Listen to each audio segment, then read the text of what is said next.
নমস্কার, ঠিক দুপুর দুটোই খবর দিনভর নিয়ে আপনাদের সাথে রয়েছে আমি প্রিয়াঙ্কা।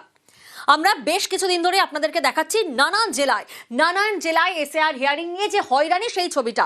মালদার হরিশ্চন্দ্রপুর নিশ্চয়ই আপনাদের মনে আছে, যেখানে আমরা দেখিয়েছিলাম দাদুর কবরের মাটি নিয়ে নাতি পৌঁছে গেছেন হিয়ারিং এ, কারণ একাধিকবার নথি দিয়েছেন, সেই নথির পরও একাধিকবার শুনানিতে ডাক। এরপর আমরা কি ছবি দেখিয়েছিলাম, ট্রাঙ্ক মাথায় হিয়ারিং এ পৌঁছে যান আরেক বৃদ্ধ, সেই ছবিও আমরা দেখিয়েছিলাম। তারপরে কি এই ছবিটা কোথাও না কোথাও বদলাচ্ছে? না, আরো একটা ছবি আজ আপনাদের সামনে দেখুন। এক বৃদ্ধ, তিনি ট্রাঙ্ক মাথায় এবং তার শরীরে একাধিক সাদা কাগজ ঝুলছে। আপনারা দেখছেন, এই সাদা কাগজ কিন্তু সাদা কাগজ নয়, এটা আসলে তার পরিচয়পত্র। হয়রানির প্রতিবাদে এভাবেই ট্রাঙ্ক মাথায় হিয়ারিং সেন্টারে যাচ্ছেন এই বৃদ্ধ। দেখুন সেই ছবি। ট্রাঙ্কে পরিবারের সব নথি রয়েছে, দলিল রয়েছে, দস্তাবেজ রয়েছে, অন্যদিকে গায়ে ঝুলছে পরিচয়পত্র, হিয়ারিং নোটিশ, পাশাপাশি জামায় ঝুলিয়ে এনেছেন সম্পত্তির দলিলও। মানে একজন কতটা হয়রানি শিকার হলে এহেন সিদ্ধান্ত নিতে হয়, এহেন প্রতিবাদ। এর ছবি সত্যি বেনজির ছবি, কারণ এভাবে ট্রাঙ্কের মধ্যে সমস্ত নথি নিয়ে তিনি আবার গায়ের মধ্যে ঝুলিয়ে এনেছেন, জামার মধ্যে ঝুলিয়ে এনেছেন তার পরিচয়পত্র, হিয়ারিং নোটিশ, একাধিক দলিল, সম্পত্তির দলিল। ঘাটালের 187 নম্বর বুথের এই ছবি। এনার নাম কি? এনার নাম শেখ জাফর আলী। গরমিল কোথায় ছিল, কেন বারবার ডাক, জানাবো আপনাদের। ভোটার লিস্টে এনার নাম হচ্ছে শেখ জাফর আলী শেখ, নামের প্রথম এবং শেষে শেখ শেখ থাকায় হিয়ারিং এ ডাক। হিয়ারিং এর লাইনে নীরব প্রতিবাদের এই ছবি। ওই যে কি এসআর না কি হচ্ছে সেই জন্য আমাকে নোটিশ করেছিল। তো আমি তো মুখ খুলে নোটিশ বুঝতে পারিনি, যার জন্য আমি পুরো ট্যাঙ্কে যা ছিল পূর্বপুরুষের সমস্ত কাগজপত্র আমি নিয়ে এসেছি। ট্যাঙ্কে কি আছে? এতে দলিলপত্র আছে, বাপ দাদা ঠাকুর দাদা তার সব দলিলপত্র আছে এতে, সেটা নিয়ে আসছি, ও সার খুঁজে নেবে। যেমন দিকে দিকে হিয়ারিং হয়রানির অভিযোগ সামনে আসছে, তেমনি এসআইআর হিয়ারিং আতঙ্কে মৃত্যুর অভিযোগও একের পর এক সেই অভিযোগ সামনে আসছে। আর এবার হুগলির পোলবায় মৃত্যু 70 বছরের বৃদ্ধের। শুনানির নোটিশ পাওয়ার পর থেকেই দুশ্চিন্তা। ফের এসআইআর হিয়ারিং আতঙ্কে মৃত্যুর অভিযোগ এবার হুগলির পোলবায়। মৃত্যু হয়েছে 70 বছরের এক বৃদ্ধের। শুনানির নোটিশ পাওয়ার পর থেকেই দুশ্চিন্তা। এসআইআর ভয়েই মৃত্যুর অভিযোগ পরিবারের। কমিশনের ভূমিকায় ক্ষুব্ধ মৃতের পরিবার। মৃতের পরিবারের তরফ থেকে অভিযোগ করা হচ্ছে, কারণ এই বৃদ্ধকে 70 বছরের এই বৃদ্ধকে হিয়ারিং এর নোটিশ পাঠানো হয়েছিল। সেই নোটিশ পাওয়ার পর থেকেই তিনি দুশ্চিন্তায় ছিলেন। সোমনাথ প্রতিনিধি আমাদের সঙ্গে রয়েছেন, সরাসরি সোমনাথের কাছে যাব। সোমনাথ, পরিবারের তরফ থেকে ঠিক কি কি অভিযোগ করা হচ্ছে?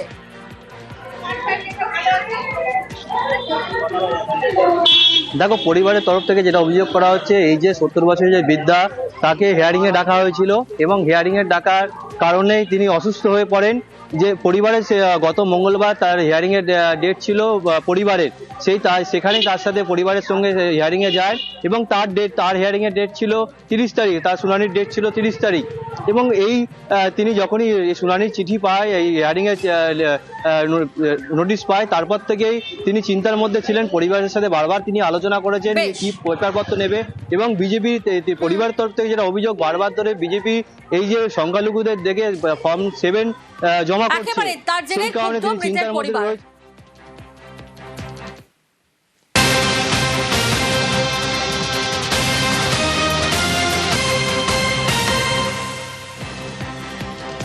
নজর রাখবো এই মুহূর্তে নবান্নের সামনে শুভেন্দুকে ধর্নার অনুমতি নয়, ধর্নার অনুমতি দিল না ডিভিশন বেঞ্চ।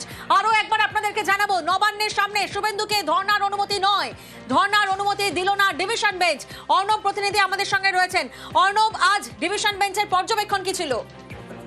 প্রধান বিচারপতি সুজয় পাল এবং বিচারপতি পার্থসারথী সেনের ডিভিশন বেঞ্চ এক্ষেত্রে শুভেন্দু অধিকারী নয়, বিজেপি বিধায়করা তারা ধর্নায় বসতে চেয়েছিলেন। রাজ্যের একাধিক দাবি দেওয়া ইস্যু, সেগুলিকে সামনে রেখেই তাদের প্রতিবাদ 6 ঘন্টা প্রতীকী ধর্না অবস্থান, যেটা নবান্নের সামনে তারাই করতে চেয়েছিলেন।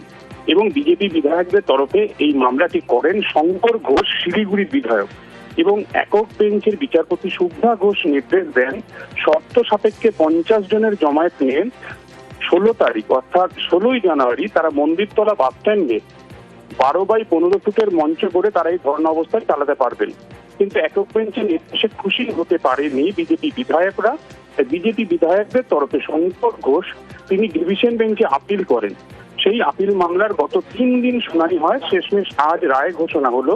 সেখানে প্রধান বিচারপতি এবং বিচারপতি পার্থসারথী সেনের তরফে উভয়ের তরফেই একটু আগে ঘোষণা করা হলো যে আপিল মামলা অর্থাৎ একক বেঞ্চে নির্দেশ চ্যালেঞ্জ করে বিজেপি বিধায়করা যে আপিল করেছে ডিভিশন বেঞ্চে, সেই মামলা খারিজ করা হচ্ছে।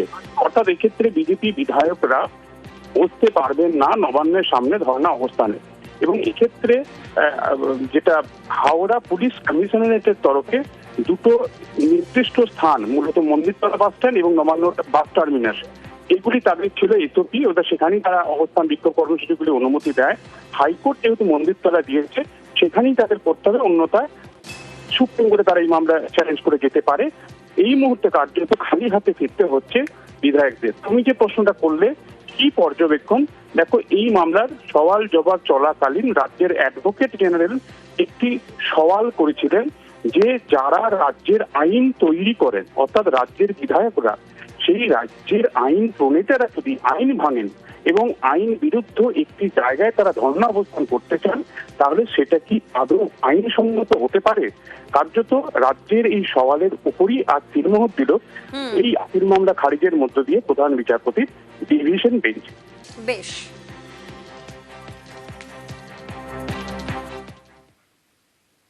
শুরুতেই আপনাদেরকে দেখিয়েছিলাম ঘাটালের শেখ জফর আলী। তিনি কি করেছেন? তিনি এসআইআর এর যে শুনানির নোটিশ পাওয়ার পর ট্রাঙ্কের মধ্যে সব নথি নিয়েছেন এবং গায়ের মধ্যে ঝুলিয়েছেন পরিচয়পত্র। এই ছবিটা তো কোথাও বদলায়নি, কারণ শুনানি নিয়ে নানা জায়গায় নানা ধরনের ছবি সামনে আসছে। কোথাও হাতকড়া পরে হিয়ারিং এ, কোথাও আবার বৃদ্ধাকে খাটিয়ায় চাপিয়ে শুনানিতে নিতে হয়েছে, কোথাও আবার কবরের মাটি নিয়ে শুনানি কেন্দ্রে। দেখুন দুর্ভোগের ছবি।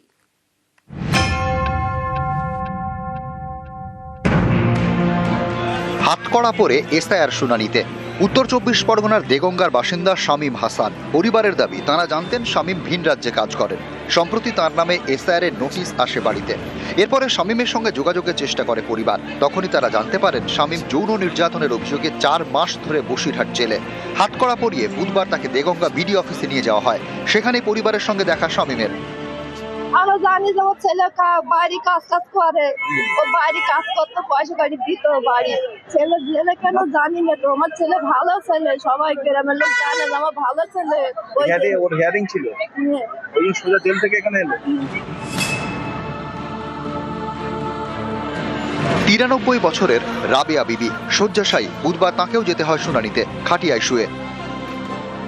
আমরা বিএলওকে বারবার বলে দিয়েছি না আনার জন্য, অথরাইজেশন করে দিয়ে তার কথা বলে দেওয়া হয়েছে, কিন্তু উনি আনেননি। বিএলও ম্যাডাম জানিয়েছেন কিনা বাড়ির লোকের সাথে আপনারা জিজ্ঞেস করেন। বাড়ির লোককে নোটিশ দিয়েছে এবং বলেছে মানে ওনার বাড়ির লোক যাতে ওনার হয়ে আসে, তার জন্য আমি একটা বলেছি ফর্ম ফিল আপ করতে, সেটা জমা দিলে ওনার পরিবর্তে ওনার বাড়ির লোক এসে। কেন আসলো কেন আমি জানি না ওনারা কেন। এই ব্যাগে আমার ঠাকুর দাদার কবরের মাটি ওনারা ডিআই টেস্ট করে দেখে নিক যে আমরা এখানকারের প্রকৃত বাসিন্দার কিনা। বাবার বাবা ঠাকুর দাদার কাগজ।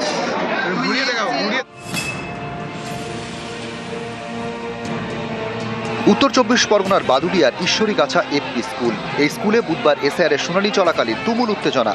স্থানীয়দের দাবি, এসআইআর এর শুনানির রিসিভ কপিতে প্রথমে সই করছেন এবং স্ট্যাম্প মারছেন এই ইয়ারও। তারপরে সেটা কেটে দিয়ে সেখানে খাদ্য দপ্তরের স্ট্যাম্প দিচ্ছেন ফুড অ্যান্ড সাপ্লাই বাদুড়িয়া বিভাগের অফিসার রবীন্দ্রনাথ বিশ্বাস। এ নিয়ে বিক্ষোভ দেখান অনেকে। এর জেরে অনেকক্ষণ বন্ধ থাকে শুনানি। আমাদের এখানে ইয়ারোর স্ট্যাম্প না মেরে ফুড অফিসে স্ট্যাম্প মারছে, তাতে করে হিয়ারিং আমরা পাবলিকে বন্ধ করে দিয়েছি। এখানে ইয়ারোর স্ট্যাম্প কেটে দিয়ে ফুড অফিসে স্ট্যাম্প মারছে। আপনারা কি চাইছেন? আমরা যাচ্ছি ইয়ারোর স্ট্যাম্প মারব।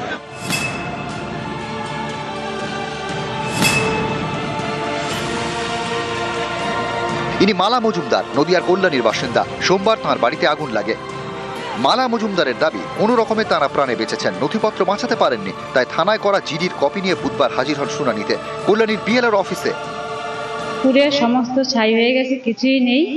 এখন আমি হিয়ারিং এ ডেকেছি, হিয়ারিং এ এসেছে। এখন এই থানার একটা কপি নিয়ে এসেছি, আমার তো কাগজপত্র কিছুই নেই। এখন এটা নিয়ে আমি এসেছি। হিয়ারিং এর নোটিশটা আছে আপনার কাছে? নোটিশ কিছুই নেই। নিউজ 18 বাংলা। দেখলেন আপনারা, দিকে দিকে হয়রানির এই ছবিটা বদলাচ্ছে না, রোজ কোথাও না কোথাও থেকে এই ছবিটা বারবার সামনে আসছে। আর এবার আপনাদেরকে দেখাবো হিয়ারিং এর লাইনে 92 বছরের বৃদ্ধা, তিনি এসেছেন মুর্শিদাবাদের ভগবান গোলায়। বৃদ্ধার কি ভোগান্তি দেখুন, কারণ কিছুদিন আগেই পড়ে কোমর ভেঙেছে, আর তারপর তাকে এই অবস্থাতে আসতে হয়েছে হিয়ারিং সেন্টারে। অথচ কমিশনের তরফ থেকে কি নির্দেশ আছে আমরা জানি, 85-এর ঊর্ধ্ব কোনো বৃদ্ধ বা বৃদ্ধা তাদের হিয়ারিং সেন্টারে আসবে না, কমিশনের তরফ থেকে প্রতিনিধিরা যাবেন। তাহলে এখানে কি কোনো ব্যবস্থা করা হয়নি? বিভিন্ন প্রশ্ন সামনে আসছে। প্রণব প্রতিনিধি আমাদের সঙ্গে রয়েছেন, সরাসরি প্রণবের কাছে যাব। প্রণব, 95 বছরের এক বৃদ্ধাকে, তাকে কেন আসতে হচ্ছে হিয়ারিং সেন্টারে?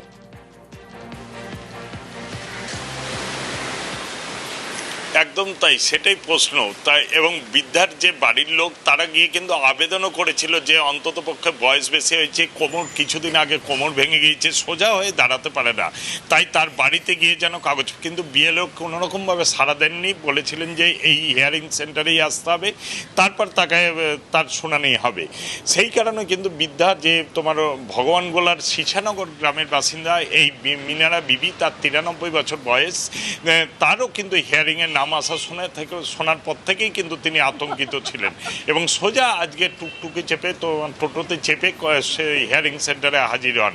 এবং তার অভিযোগ যে তার পরিবারের অভিযোগ যে সোজা হয়ে দাঁড়াতে পারছে না, ঠিক মতন কথা বলতে পারেন না, কিন্তু তারপর থেকে হিয়ারিংয়ের নোটিশ আসার পর থেকে কিন্তু তিনি আতঙ্কিত হয়ে পড়েছেন এবং তিনি নিজে কিন্তু সেই হিয়ারিং সেন্টারে যান এবং সেখানে গিয়ে বলেন সমস্ত কাগজ। বলছেন এই বৃদ্ধা, শোনা যাক।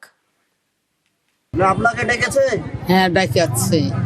আপনার কি অসুবিধা হচ্ছে? আপনি তো হাঁটতে চলতে পারছেন না দেখছি।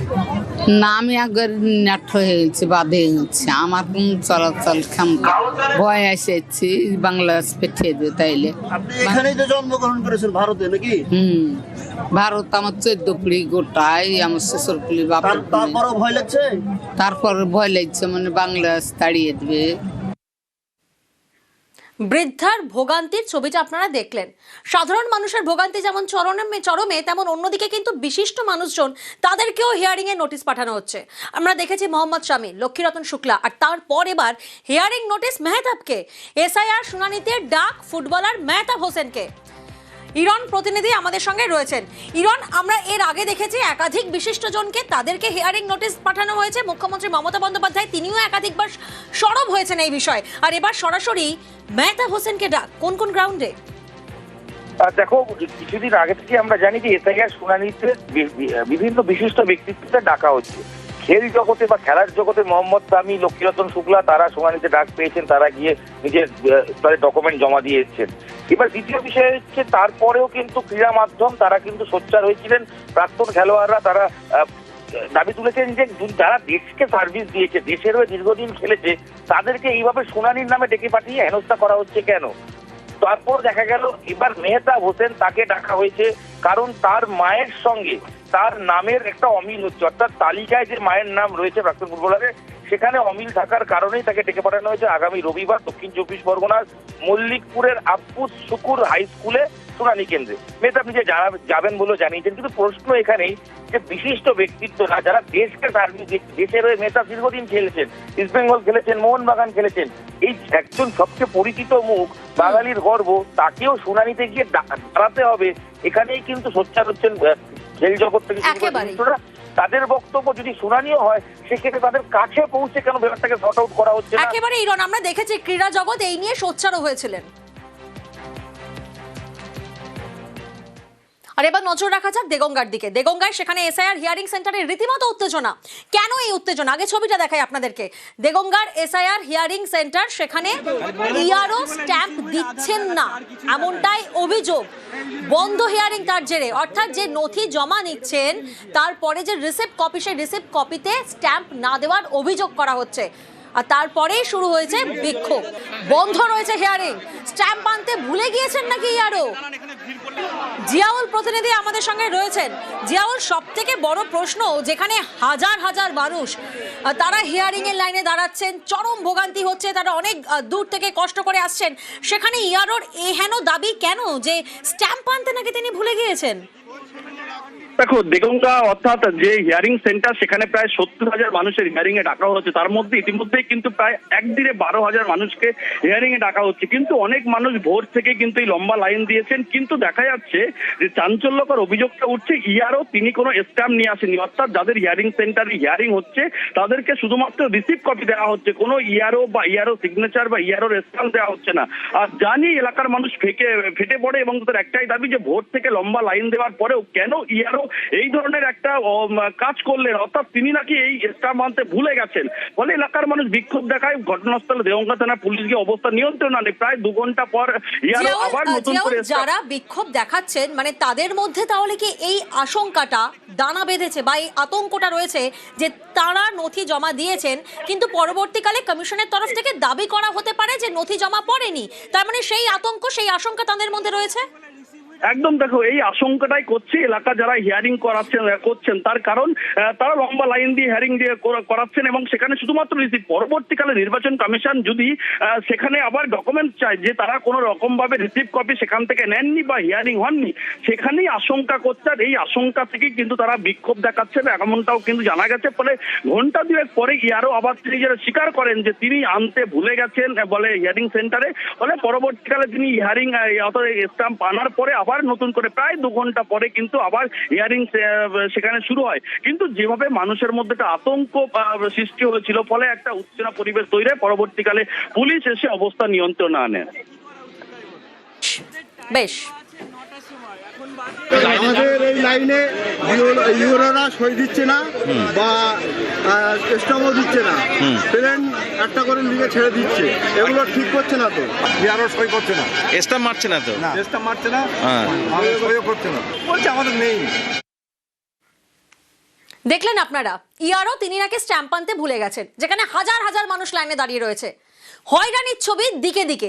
বনগাঁয় সেখানে আবার হিয়ারিং এ চরম হয়রানি। কেন? কারণ বেলা 12টা পর্যন্ত শুরুই হয়নি হিয়ারিং।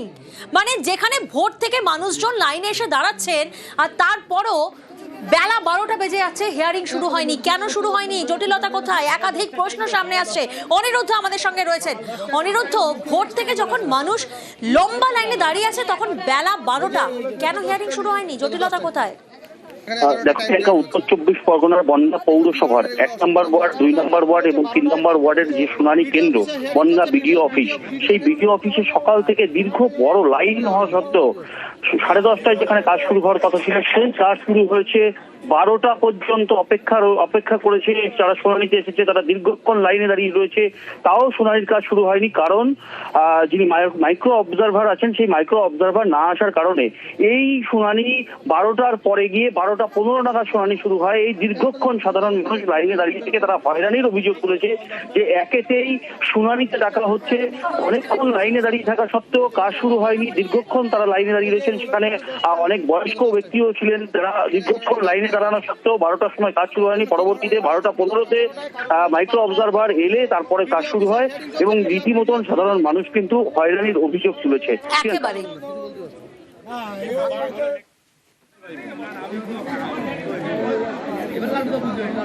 কাজ হচ্ছে না, এসে দেখলাম এখনো স্যার আসেনি, এখনো কাজ হচ্ছে না বলতে দাঁড়িয়ে আছে, এখনো আসেনি, ওরা এখনো আসেনি। এখনো তো আসেনি ম্যাডাম, স্যারও তো একটা আসেনি। যেটা মানুষের কাজের সময় দাম আছে, সবাই কাজ কামাই করে দিয়ে এসেছে, সংসারেরও কাজ থাকে, পার্সোনাল ভাবেও কাজ থাকে, এগুলো একটু উনারও আসা উচিত ছিল তাড়াতাড়ি। না, হিয়ারিং শুরু হয়নি, এখনো এমও সাহেব উপস্থিত নেই, এমও সাহেব উপস্থিত হয়নি। কতক্ষণ ধরে কাজ বন্ধ আছে? উনি আসেনি এখন, সেটা আমি বলতে পারবো না। আমি জানিয়েছি, মানে যারা অথরিটি আছেন তাদের জানিয়েছি, কিন্তু তারা কেন অনুপস্থিত আছেন সেটা আমি বলতে পারবো না। 10:30, 11:50। ঘাটাল থেকে ছবিটা দেখানো আপনাদেরকে শুরু করেছি। ঘাটাল, মুর্শিদাবাদ, বনগাঁ, দেগঙ্গা বিভিন্ন জায়গা থেকে হয়রানির ছবিটা আপনারা দেখলেন। এসআইআর এর হিয়ারিং এর হয়রানি। এসআইআর এ মমতা বন্দ্যোপাধ্যায়ের সুর সপ্তমে, বুধবার সুর চড়ালেন সিঙ্গুর থেকে, সোমবার যাচ্ছেন দিল্লিতে নির্বাচন কমিশনের অফিসে। এসআইআর এর নামে চক্রান্ত করে নাম কাটছেন কেন? মানুষের প্রতি বিশ্বাস নেই। বুধবার এসআইআর নিয়ে সুর চড়ালেন সিঙ্গুর থেকে, আন্দোলনের ঝাঁঝ বাড়াতে সোমবার একেবারে দিল্লিতে। 2রা ফেব্রুয়ারি দিল্লিতে নির্বাচন কমিশনের অফিসে যাবেন মমতা বন্দ্যোপাধ্যায়। সঙ্গে নিয়ে যাবেন আরো 15 জনকে। পশ্চিমবঙ্গে এসআইআর আতঙ্কে মৃত্যুর অভিযোগ করেছে এমন কয়েকটি পরিবারের সদস্য মমতা বন্দ্যোপাধ্যায়ের সঙ্গে দিল্লি যেতে পারেন। আগামী সপ্তাহে দিল্লি, তার আগে এদিন সিঙ্গুরের সভা থেকে সুর সপ্তমে। এসআইআর এর নামে চক্রান্ত করে নাম কাটছেন কেন? মানুষের প্রতি বিশ্বাস নেই? এত মানুষের মৃতদেহের ওপর জবাব দিতে হবে, কে দায়ী? এবং দিল্লি যাওয়ার আগে সিঙ্গুরের মাটি ছুঁয়ে গেলাম। অনেক হিন্দুও মারা গেছে, হিন্দু করে হিন্দুদের হত্যা করছেন। বুধবার সুপ্রিম কোর্টে তামিলনাড়ুর এসআইআর শুনানিতে বাংলার প্রসঙ্গ ওঠে। প্রধান বিচারপতির বেঞ্চে শুনানি চলাকালীন আইনজীবী কপিল সিব্বল সওয়াল করার সময় বলেন, এসআইআরে আপত্তি এবং দাবি জানানোর শেষ দিন 30শে জানুয়ারি। দিনে 9 লক্ষ মানুষের শুনানি করতে হবে। এখনো পর্যন্ত পশ্চিমবঙ্গে মাত্র 1 লক্ষ ভোটারের শুনানি হয়েছে। কিভাবে কাজ শেষ হবে? আমাদের আরো কিছু আবেদন রয়েছে। প্রধান বিচারপতি সূর্যকান্ত বলেন, পশ্চিমবঙ্গের জন্য নির্দেশিকা জারি করা হয়েছে। নির্বাচন কমিশনের আইনজীবী রাকেশ দ্বিবেদী বলেন, বারবার আবেদন দাখিল করে সময় নিতে চাইছে। তখন প্রধান বিচারপতি বলেন, মঙ্গলবার বা বুধবার শুনানি হতে পারে।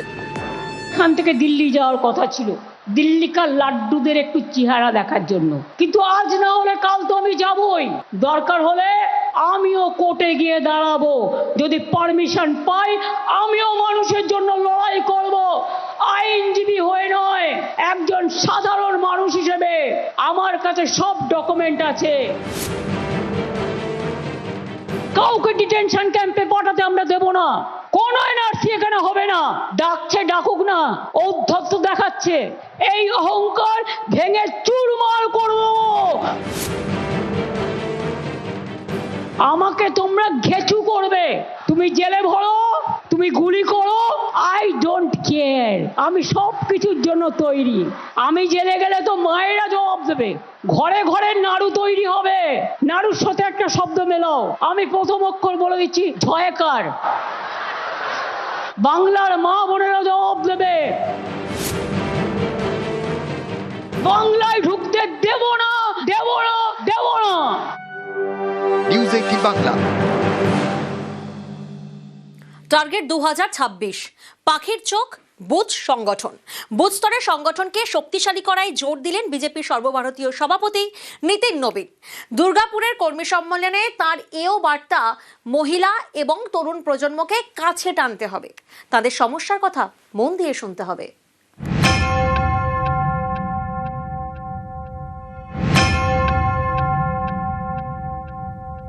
मित्रों, हमको बूथ जीतना है। कि अगर बूथ पे शक्ति केंद्र पे हम मजबूत होंगे तो बंगाल तो शक्ति की भूमि है। अगर हमारा शक्ति केंद्र मजबूत हो गया तो शक्ति की भूमि का शक्ति केंद्र निश्चित रूप से कमल खिला के रहेगा।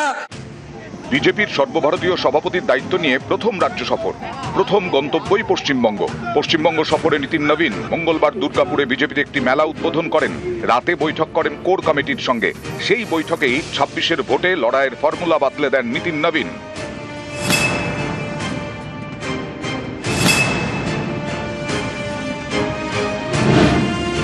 নীতিন নবীনের নির্দেশ, প্রতিটি বুথে জোর দিতে হবে।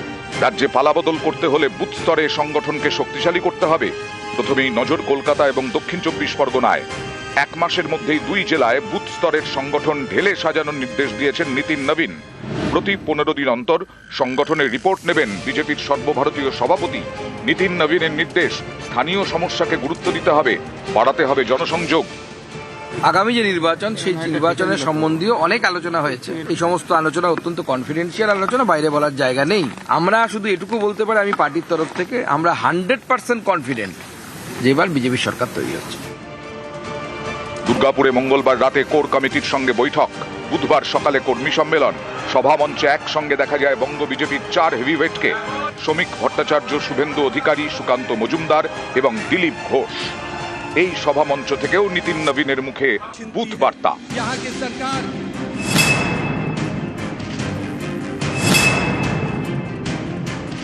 मित्रों, हमको बूथ जीतना है। कि अगर बूथ पे शक्ति केंद्र पे हम मजबूत होंगे तो बंगाल तो शक्ति की भूमि है। अगर हमारा शक्ति केंद्र मजबूत हो गया तो शक्ति की भूमि का शक्ति केंद्र निश्चित रूप से कमल खिला के रहेगा। পশ্চিমবঙ্গে প্রায় 50% মহিলা ভোট, এর বড় অংশের সমর্থনই পান মমতা বন্দ্যোপাধ্যায়। এই মহিলা ভোটে এবার ভাগ বসাতে মরিয়া বিজেপি। এর পাশাপাশি তাদের নজর কম বয়সী ভোটারদের দিকে। দুর্গাপুরে এসে তাই নীতিন নবীনের নির্দেশ, মহিলা এবং তরুণ প্রজন্মের ভোটারদের দিকে বিশেষ নজর দিতে হবে, শুনতে হবে তাদের সমস্যার কথা, এর জন্য জনসংযোগ বাড়াতে হবে। সব কাঁচা মাথার নেতারা, অভিজ্ঞতা কম ছিল, সে অভিজ্ঞতা আমরা সঞ্চয় করেছি কয়েক বছরে। এখন নতুন বিজেপি আর পরিণত বিজেপি লড়াই করছে, তো সেই জন্য যুবকরা থাকলে গতি আসে, শক্তি সামর্থ্য আসে, তারা রিস্ক নিতে পারে। কেবলমাত্র ভারতীয় জনতা পার্টিতেই যুবকরা সম্মিলিত হয়, কারণ তারা পার্টির ভবিষ্যৎ এবং নিজের ভবিষ্যৎ পার্টির মধ্যে দেখতে পায়। নিউজ 18 বাংলা। নোবেল শান্তি পুরস্কার রবীন্দ্রনাথের, কবিগুরুর গুণগানে তথ্য বিভ্রাট নীতিনের। শান্তির জন্য নোবেল পান রবীন্দ্রনাথ ঠাকুর। বঙ্গ সফরে এসে এ হেন মন্তব্য করলেন কে? বিজেপি সভাপতি। ফের বঙ্গ মনীষীদের অপমানের অভিযোগ তৃণমূলের। मैं कह सकता हूं, जिस कवि गुरु ने इस राज्य को ही नहीं पूरे देश को शिक्षा की नई पद्धति दी, जिसके लिए नोबेल शांति पुरस्कार दिया गया, वैसे आज रविंद्रनाथ ठाकुर जी को भी स्मरण कर रहा हूं, क्योंकि आज इस भूमि ने हमेशा अपने योद्धाओं के माध्यम से यहाँ के लोगों को एक नई ऊंचाई दी है। বিজেপি যে রবীন্দ্রনাথকে নোবেল শান্তি পুরস্কারই দেবে, এটা না দিলেই আমি অবাক হতাম। কারণ যারা বাংলার মাটি জানে না, এর আগে তারাই বলেছিল যে রবীন্দ্রনাথের জন্ম শান্তিনিকেতনে। আসলে বাংলা এবং বাঙালি মনীষীদের অপমান করাটা বিজেপি বেওয়াজে দাঁড়িয়ে গেছে। প্রথম কথা, রবীন্দ্রনাথ সাজতে হবে কেন? গত বছর ভোটের সময় আলকাল্লা পরে বড় দাড়ি রেখে একজন নিজেকে চোলায় চোলায় বাজবে জয়ের বেরি শুনিয়েছিলেন, বাংলার মানুষ প্রত্যাখ্যান করেছিল। আর এবার তো রবীন্দ্রনাথ গান গাইলে এফআইআর করার হুমকি দিচ্ছেন। সেই বিজেপির রবীন্দ্রনাথ প্রেম যে এহেন হবে এটা বলাই বাহুল্য।